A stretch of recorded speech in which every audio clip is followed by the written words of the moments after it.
Oh, the NFL sometimes is not a reality that the common man lives in, and rightfully so. They make millions of dollars to play a kid's game, and we cheer them on a Sunday afternoon. But understand this, Donnie Rightside here, Joe Raineri. We always like to say, wonder what's going on with that team. And no surprise, it's like, oh, you know what? The Dolphins had a players-only meeting. That's surprising. Boy, the expectations were really high for the season. When did they have that meeting? Week 13 on a playoff push to say, guys, now's the time that we take control of the AFC East and win this thing? No. In the offseason, we basically talked on a day-to-day basis. As soon as you heard the word Dolphins, it's like, this isn't going to work this year. This looks like it's headed for a disaster. They went on the road against a team in the Colts that nobody really outside of, I don't know, Indianapolis had super expectations for. They made the Colts look like there's a chance they can make it to the Super Bowl of how dominant they were against the Miami Dolphins. So the Dolphins called a team meeting. Joe Raineri, I'm going to ask you this question. The heck was that team meeting even about?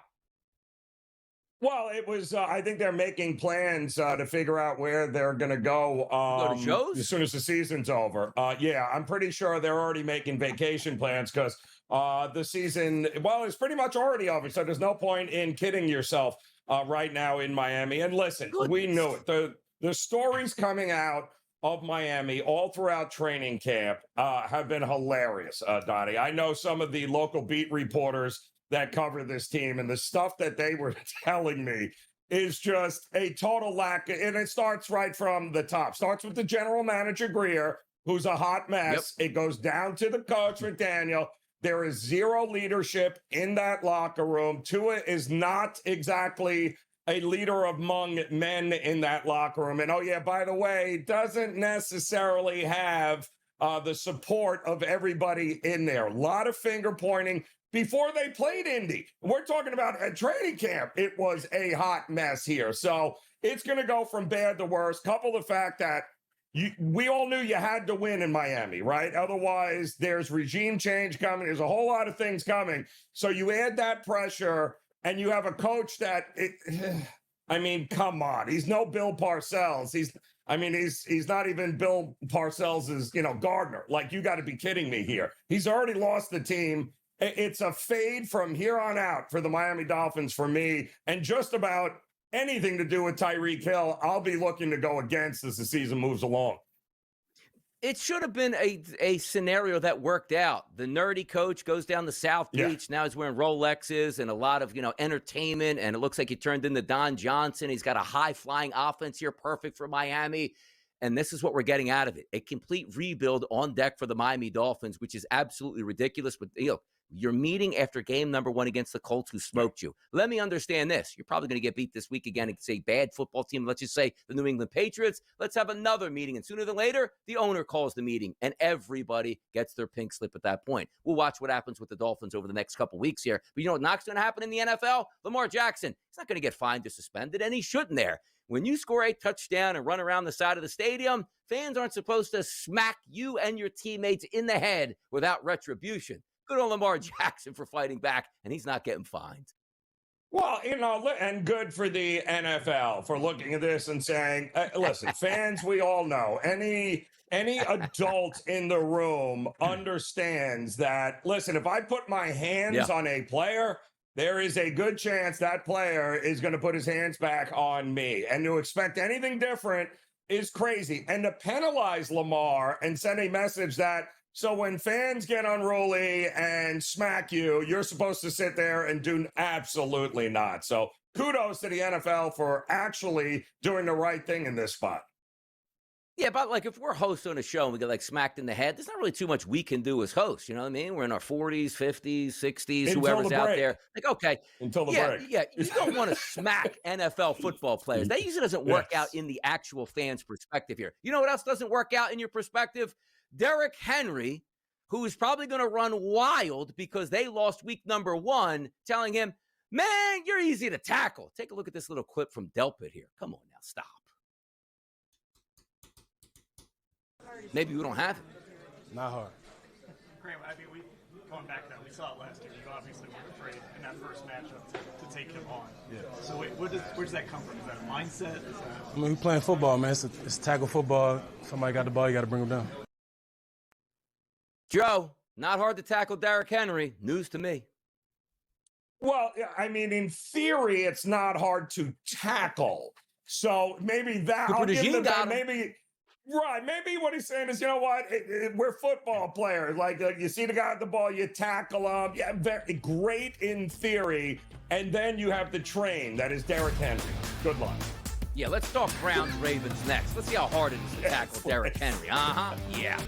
Tackling Derrick Henry, yes, it is hard. Otherwise, everybody would be in the NFL, and everybody could be Derrick Henry, or everybody could be a defensive back to bring him down. Looked like the Buffalo Bills were struggling bringing Derrick Henry down. But the question this weekend is going to be, will the Cleveland Browns be able to bring him down, but also be able to stay inside the spread and or win in this AFC battle? Cleveland and Baltimore. Both teams 0-1 right now. 255, 256 on the rotation. A 1 o'clock game on Sunday, which opened, Joe, at a 12.5-point spread. It's actually down to 11.5 at some outlets, but still BetMGM sitting at a 12.5. Answer me this question. You're not as good as what you are in week number 1. You're not as bad as what you are in week number 1. Cleveland should have won that game against the Bengals. Baltimore should have won that game against the Bills. They both didn't here. Are we overreacting where we're saying like Baltimore should have beat a good Bills team? They should just wipe out Cleveland. But I didn't see anything from Cleveland that showed they're going to roll over and just play dead in this football game like the odds makers are saying. This whole game in week 2 is like 6 degrees of separation when you think about it, Donnie. Yeah. Correct me if I'm wrong here. Aren't the Ravens the Browns? Or what they used to beat the Browns, true. and that's right. Yes, the midnight. We're out of here. Art Modell to Baltimore, and then all of a sudden the Browns get back, and just like this, you've got the quarterback of the Cleveland Browns, who is, if I'm not mistaken, Donnie, in Baltimore history, he is the the all-time leader in passing yards for that organization. He's now playing for the Browns, who used to be with the Ravens and wanted to. I mean, you go down the list of how ridiculously intertwined these two teams are, and you're right. Here we go. Flacco, the MVP of a Super Bowl with the Ravens won, is now tasked with not only trying to win this game, but trying to go in and do something that nobody thinks he can do. I didn't think he was going to play as well as he did against Cincinnati. Can he repeat that with Baltimore, against Baltimore? I think a lot of things have to happen well for Cleveland to even stay within this number. And to me, it all starts on the defensive side. Can the defense of the Browns keep this game within one score heading into the fourth quarter? If they can, I give them a good shot. If they can't, the game's over before you get to the fourth quarter. Yeah, I'm also interested to see, we like the way, the offense for Baltimore looked last week. The defense was the most surprising thing. They just couldn't get any stops in the fourth quarter. Now, granted, you had a miracle comeback, and you got to get bad breaks for that to happen, and it did. But you're probably looking for an angry Baltimore team. But also, Cleveland wasn't that bad opening day, and they should have won if they just brought a kicker into the 2025 season. That's the way it goes. We'll find that game out at 1 o'clock. Another 1 o'clock game, the New York Giants and the Dallas Cowboys. We saw the Dallas Cowboys on opening night take on the Philadelphia Eagles. Close game, a lot of key drops by CeeDee Lamb, which he promised would not happen again. But now the questions come up with the Giants. Hey, feel-good team in the preseason. They got smoked by Washington, who then got smoked by Green Bay. So I don't know how much stock you can put in. Oh, we sort of hung around and lost by double digits against Washington. Now you take on Dallas. That line, though, Joe, opened up at 3. It's on the move. Some outlets are as high as 5.5 today for the Dallas Cowboys. So I think there's only one bet to make in this game, Donnie, and I think it should be a bet among friends, okay? What do you think the chances are? And it's yes or no, right? Will the backup quarterback for the Giants play in this game at some particular point? Will Russell Wilson finish this game? Or does the new era for Giants football start in this game? And I tend to think we're going to see a different quarterback under center for the Giants in the second half. You know, it's funny you say that, too, because, even the best laid plans get interrupted at times. You weren't happy week number 1 with Russell Wilson and that offense not finding pay dirt. And sometimes that hook doesn't come quick. If you are, let's just say the Giants, if you score a touchdown in the first half, it probably starts to quell that. But you're 14-3 half. You're already all right, my job is on the line as a head coach. The GM's getting pressured here. We look terrible. What's the worst thing that can happen? We put in Jackson Dart. and he throws a couple interceptions and go, wow, it's worth a try. Or he actually leads you into a competitive game in the second half. I think Joe's on to something there. Watch that first half and see how it turns out, because maybe a change does come by the second half. 259, 260 on the rotation. The Tennessee Titans are home, and Cam Ward's going to make his home debut. Who are they going up against? The Los Angeles Rams and Matthew Stafford with a Week 1 victory over the Texans. Low spread in this game, Joe. 44.5 at the opening number, now down to 41.5 across the board. Road favorite for the Rams at 5.5. Are we catching lightning in a bottle with Tennessee, or is this going to be just another impressive defensive performance by the Rams where they pull out that victory, but enough to cover the 5.5 point spread? Well, kudos to Stafford for proving all the doubters wrong against Houston at home, right? He looked healthy. He was the reason why offensively they were able to not only win that game, but close it out and not give the Texans a chance to get back into it. But Cam Ward, I mean, could you have had a tougher place to go play your first NFL game in Denver on the road against that defense? And you know what, Donnie? I covered that game on In Game Live. He had receivers dropping passes that were hitting him in the hands. I mean, he was under duress, but you know what? Didn't turn the ball over, looked the part. And I don't know, next week the Rams have a pretty interesting game, revenge game against your Eagles. Could there be a little look ahead here in this spot? Yeah, could be. Titans at home are an interesting dog this weekend. By the way, I liked what Cam Ward said at his press conference this week, too. It's like, hey, man, do you get mad when your wide receivers drop balls? He's like, no, like, I'm going to throw interceptions. They're going to get pissed at me for that, too. It's just a game of football. We'll get it together. So, like the young kid there, the maturity that he has, maybe sneaky at home as a dog this weekend. We'll check that out. The Buffalo Bills and the New York Jets, a battle in the AFC East. Josh Allen and Justin Fields, favorite here. Opened up at 7.5, Joe. Jets taking on some money, down to 6.5 and 6s now at some outlets, and a total on the rise. 44.5, now up to 46.5. Buffalo with that exciting victory, and I guess a moral victory for the Jets because they played well but just made some mistakes, and they look like they're going to be competitive. How does this play out in the Meadowlands this weekend, Joe? Well, I think we're going to learn whether or not Justin Fields actually has turned that corner. Has he made that leap finally, Donnie? Have they figured him out? Has this coaching staff actually put him now in a spot where he can grow and become a starting quarterback in the NFL? Because if he can't take advantage of that banged-up Bills secondary, then the answer is no, it's still Justin Fields, and we're just playing out the string here. But I think this is a huge game for Justin Fields and the Jets. I don't know that they win it, but the idea that Buffalo won't maybe exhale a little bit after that ridiculous win against Baltimore, I would take the points here. I'm telling you, this weekend is so tough when we look at these games, and this next one just might be the toughest. We just talked about and laughed at the Miami Dolphins having a team meeting here. New England Patriots are coming to town. They're not world beaters by any stretch. They lost at home to the Vegas Raiders. But the Miami Dolphins opened up as 2.5 point favorites here, Joe. It's now down to 1.5 at some outlets and a 43.5. Sometimes in the NFL, you look at games and say, well, they're just not that good of a football team.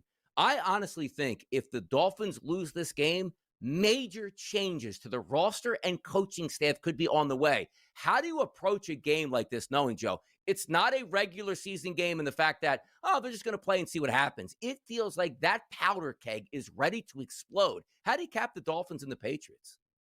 Well, it's funny, too. Remember how many people we heard over the summer, Don? Oh, Patriots, win total, over. This team is going to be amazing. True. They are, dark. No, stop it. They're not a dark horse. They're a mess. But what Miami is also at home in September is a great bet, especially we just watched the Patriots watch Geno Smith complete 4 of 6 throws for over 20 yards.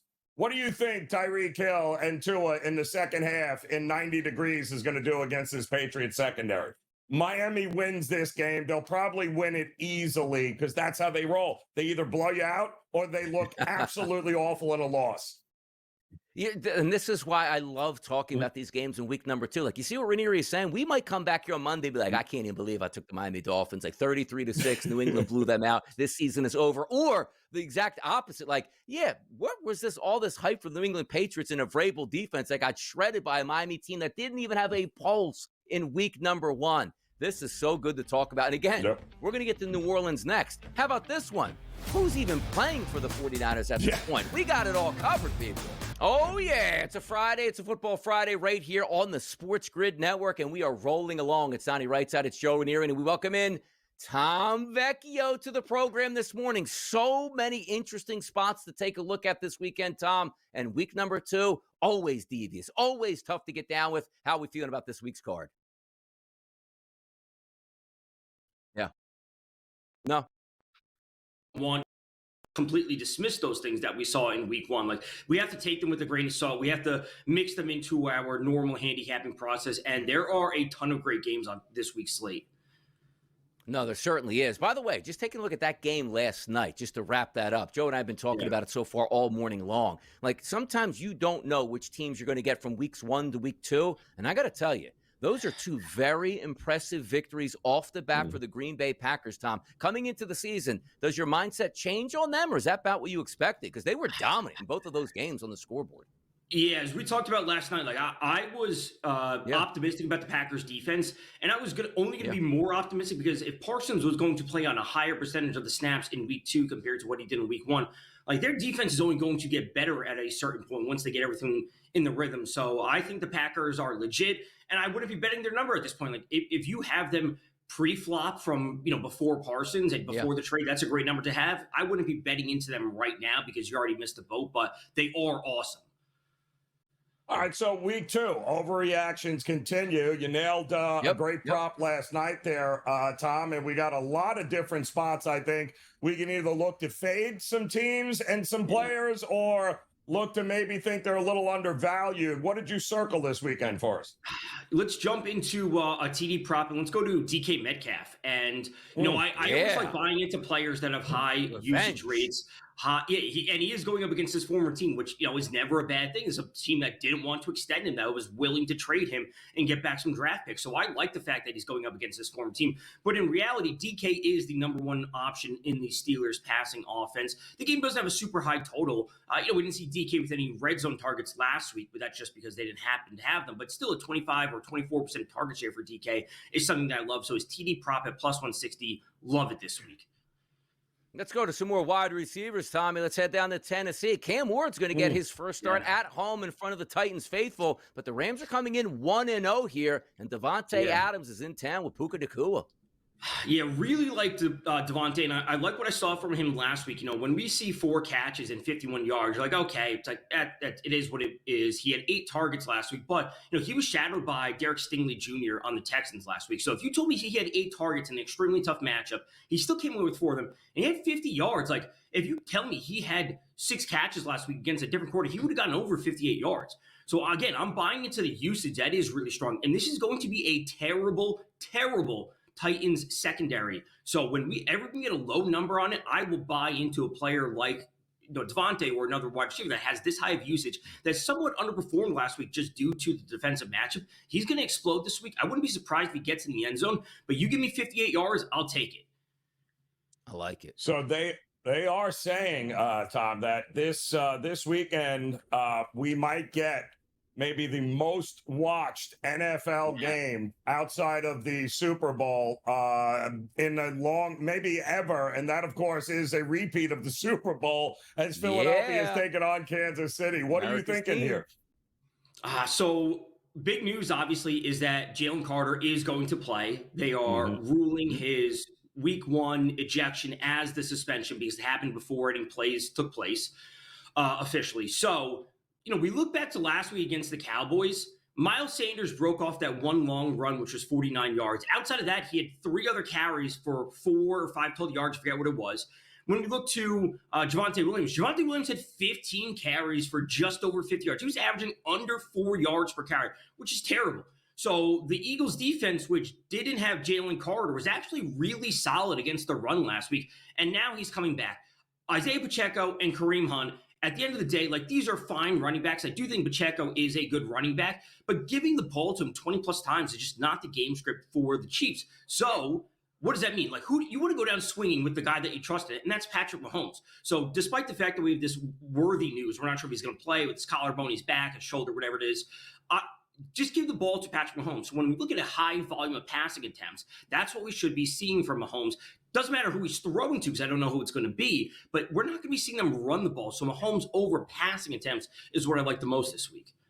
It is a big game. It's a 425. Let me ask you on the opposite side, because I always love the back and forth, right, of week one to week number two, but also the most crazy position you can have are superstar wide receivers that don't get the football. Now, they'll be happy as long as you win. You know where I'm going. A.J. Brown, Davante Smith, insignificant in week number one against the Cowboys. They're saying all the right things like, yeah, we won and it's okay. Are we force-feeding the football? And also understand this, Dallas Goedert might not play in this game. He had a heavy target share in game number one. How do you feel about the Eagles wide receivers? And more importantly, Tom, how do you play them?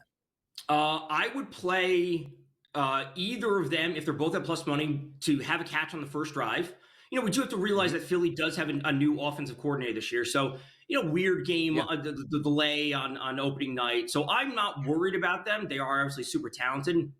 You know, A.J. Brown is on my most important dynasty team, so I want to see him do amazing. But I would play them both to have a catch on the first drive. And as long as they're both at plus money, them will come through, get the ball to them. Goddard being out is only a boost for them overall. You know, Saquon doesn't play the largest role in the passing game, but then Dotson's not going to have that big of a role. Maybe Grant Calcaterra steps in to the pass catching role that we saw from Goddard, but I don't expect it to be a massive letdown at all. I'm not worried about one game.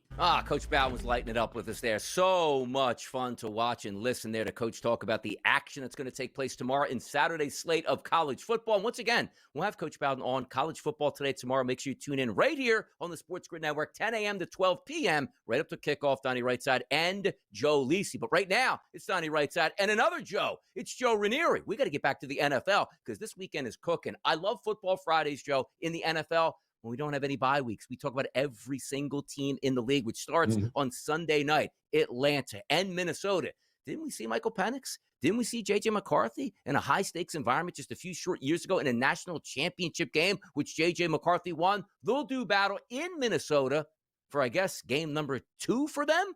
3.5-point favorite for Minnesota. They already won. Atlanta, 0-1 on the season. Make some field goals, kids. Maybe you win some football games down in Atlanta, a 44.5 total. What are the expectations for these two young quarterbacks in prime time Sunday night football?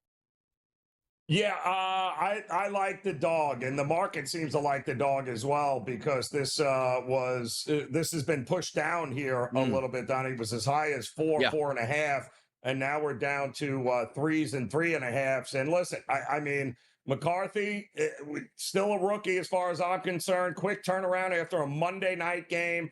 And this defense of Minnesota, they were good in that Monday night game. But let's be realistic. They've lost Van Ginkel now. Their top cornerback, Jeff Okudah, both of those guys in the concussion protocol. Doesn't look like they have been cleared yet. Their other linebacker, Cashman, out.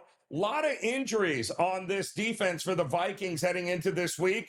And listen, Michael Penix Jr. did everything he could do on Sunday to beat Tampa Bay. And unfortunately, they could not get it done because Tampa had a couple of things go their way. I think this is close. I think it's a field goal game, Donnie. So the fact that you want to give me the hook, I'll take it. I'll take the 3.5. Yeah, we'll see what happens. Tough environment to play, and that's a dome here, but a dome team playing in a dome, they're used to playing in a dome. We'll see how that one works out. But also prime time for this segment, Monday night, Joe. Double-header action. First game at 7 o'clock, Tampa Bay, who is 1-0 after playing in a dome last week against the Falcons. They're going to play in another dome this week against the Houston Texans, who lost in a dome last week and now coming back to a dome to play here. 2.5-point favorites here over Tampa Bay. I got to tell you, the 42.5 is enticing to me. I think this is a good spot for the Texans to pick up a victory, Joe. What are you thinking on this one?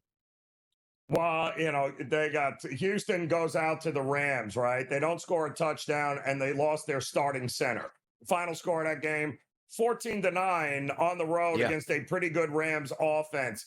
This is a much more manageable matchup against the Bucs, who we just said lucky to have beaten Atlanta. And you're talking about a Tampa Bay defense that gave up 191 yards after the catch. I think it's a big Nico Collins game. I think this is this elite defense of the Texans gets it done. And I think the offense has some success. I'll take the home team at that price. Yeah, where's Nico been? Come on, man. Time to step up in this environment. A fun game here. And again, you do not want to go 0-2 if you're the Texans, but maybe you can if that division that they play in. Maybe they can certainly survive that here. Chargers, Raiders. How about the AFC West? Who would have thought coming into this? Oh, no, you're going to play the Chiefs opening day, Chargers. You can't win that football game. Check, they won. Oh, no, the upstart New England Patriots. Everybody's love going with Vrabel, and that's your check mark here. Vegas wins. 2 1-0 football teams. Are they baiting us, though? Like, I thought the Chargers looked great. 3s to 3.5s across the board. They're a road favorite in this one, and a total of 46.5. Second game of the doubleheader on Monday night, a 10 o'clock start. What is this, the NBA staying up this late here? What gives in this one for you, Joe? Well, I'll tell you what, because obviously the Chargers are the better team. Let's make no mistake about it. The Raiders will be more consistently average this year with Pete Carroll. So what I did, Donnie, is I looked at Ashton Genty. He is a guy that struggled last week on the road against a poor Patriots run defense, and he could only muster 19 carries for 38 yards. His number, Donnie, was 70.5 for this game. Wow. You are not getting more than 70.5 yards rushing against this front of the Chargers here. I think they take Ashton Genty out of the game, the defense of the Chargers. I'm looking to fade his rushing yards and go under. How about that? Can the Chargers win, go up 2-0? And also understand this. Like, you talk about the West. Like, oh, it's always the Chiefs. The Chiefs are staring down 0-2. You get up 2-0 right there. Now this is your division to go out and win and see what happens. So huge stakes. And also, I know I'm a little poo-pooing the Vegas Raiders, but the Vegas Raiders win this game, and they're 2-0, and the Chiefs are 0-2. Yeah. Watch out now. Crosby and the boys starting to come to town. Could it be the revival in Sin City for the Vegas Raiders? Let's go down to the Dome. Notoriously, one of the best places to play if you are a home team is down in the Dome in New Orleans at the Superdome. The team isn't very good this year. They fought hard last week and had a chance to try to tie it up late, but weren't able to do so. Maybe they do it this weekend against the San Francisco 49ers, but no, they're not going to do that. The 49ers notorious for making the playoffs and making deep playoff runs. Who's actually playing for the 49ers? I'll give you a hint. It's not Brock Purdy. It's going to be Mac Jones this week, and maybe the extended version of Mac Jones over the next several weeks as Brock Purdy tries to work out those toe injuries and those shoulder injuries. A 7.5-point favorite for the 49ers has shrunken down to a -3-point favorite as the road team going up against New Orleans. I want to buy in on the Saints, but it's hard to understand this. You did get some competent football out of the Saints. But is that just, it's opening day and everybody's ready to play, and what do we see in week number 2? I really feel like, Joe, I do want to take the Saints. I just don't know if I want to take the Saints at only getting 3 now. Yeah, it's kind of crazy, right? I mean, the 49ers, we all know, have been dealing with injuries for now 2 straight seasons here. So you lose Kittle, your quarterback is out, but unlike that last time you had a problem with Brock Purdy, you brought in a more than competent quarterback in Mac Jones. And you got to believe, aside from that, Shanahan is a offensive head coach and one of the better ones in the NFL. So you're not going to have Brock Purdy, right? But you're going to have a guy that they can absolutely execute the game plan with Christian McCaffrey, Brian Robbins Jr. They still are going to have success against this Saints defense, which, by the way, give up over 5 yards a carry to Cardinals running backs here. I don't know. Spencer Rattler is going to be under duress with Robert Saleh's defense. The 49ers still have way more talent and way more ways to beat this Saints team than the Saints have of beating the 49ers. Yeah, I'm interested in this game. Like, this is one of those where it's so hard to bet, where you're like, I knew I should have done that, no matter which way you actually talked about it, because you could see it going both ways. We'll see how that plays out. Another 1 o'clock game. This is a good one here. Chicago opened up the season, should have beat the Minnesota Vikings, but didn't. A fourth quarter collapse. You take a look at Detroit, non-competitive for what we usually see Detroit teams here going up and playing in week number 1 on the road at Lambeau Field against the Green Bay Packers. This is a big win. As we always talk about, should I say big game. You can't go 0-2 in the NFL, and particularly 0-2 in your own division. Caleb Williams goes on the road, and if I look at and say maybe the Packers are the best team in the NFC, and we're just only 2 weeks in, we're just having fun talking about where these teams can wind up. I think Detroit has a chance to lay the smack down this weekend. Am I wrong about that, Joe? Is this going to be a close game? And maybe the real Detroit did show up last week, and that's the best that we get. But I just think a talent, home field advantage here, and also understanding Detroit can't lose this game. Not you, Donnie. You said Chicago can't go into. I get that. But it just feels like Detroit can't lose this game. I think they win it by 7. I do, Joe. Yeah, I mean, listen, the Lions against Green Bay averaged under 4 yards per play last week. That is the worst offense we've seen from the Lions since the COVID years in 2020, right? David Montgomery couldn't go anywhere. They could not run the ball. But the Bears, well, defensively, well, the Vikings were running between the tackles with no problem in that game there. They were actually gashing them, which is what allowed them to get back into that game to eventually win it in the fourth. To me, you don't need Ben Johnson as an offensive coordinator of Lions to know. Run the ball up, right up the gut, run it into them there, force them to crowd the line, and then you can take shots. I'm with you. At home, Lions, facing their old offensive coordinator, going to put on a show in this one. I love Ben Johnson. I just didn't like what I saw out of the offense last week. I don't think it was his fault. It was Caleb Williams snapping the football and just running out of the pocket and playing street football. You can't do that. Aiden Hutchinson is going to hunt you down this weekend. How about this game? Detroit and Indianapolis. You might have thought like, hey, well, Denver got that week number 1 victory. Now you take a look at Indianapolis, 1-0 and at home again. A 3-point line that is shrunken at a lot of outlets to -1.5 and -1s now with a total of 43.5. Am I wrong for buying into the Colts this weekend and beating the Denver Broncos on their home soil again? You are absolutely wrong. And not that Peyton Manning Jr. Not that Peyton Manning Jr. can't be the savior for the Indianapolis Colts. But no. Listen, Peyton Manning Jr. there, a.k.a. Danny Dimes, was only rushed and pressured when he dropped back against Miami 24% of the time. That's the 3rd lowest time that has happened to him in his career.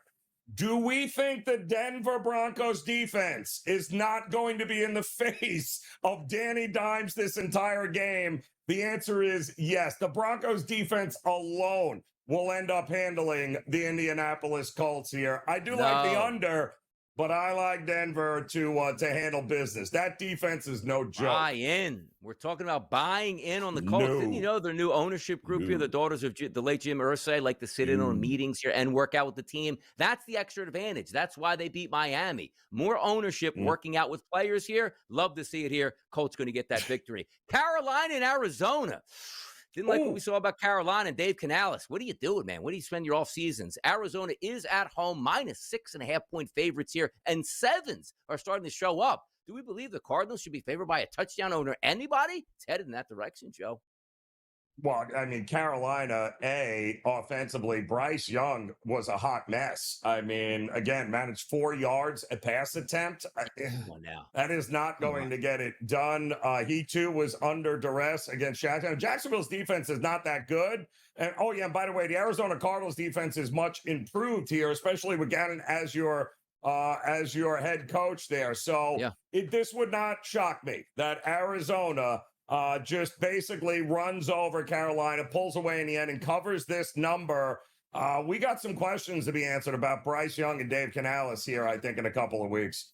We do. And a lot of these questions get answered when these teams play on the field. Like, of course they do, Donnie. But no, you have to understand. We watched week number 1. Hey, this team stinks. Hey, this team's really good. Or, wow, I can't believe the Colts actually had a pulse. Now we start to get that, backdraft, if you will, in week number 2. Like, ooh, I don't know if they were as good as they showed in week number 1. After this week, Joe, we'll have a much clearer path to say, yeah, they played 2 good teams and won 2 games. Or this team was supposed to win their first 2 games that we thought with their schedule, and they lost both of those games. You will know so much more about the NFL once you get to next Tuesday morning. But before you get there, we got to play the games. And that's what we love. It's a Football Friday on the Sports Grid Network. It's the early line. We're coming back with Bye, Bye, Bye, and the Fade the Public poll next, right here on the Grid.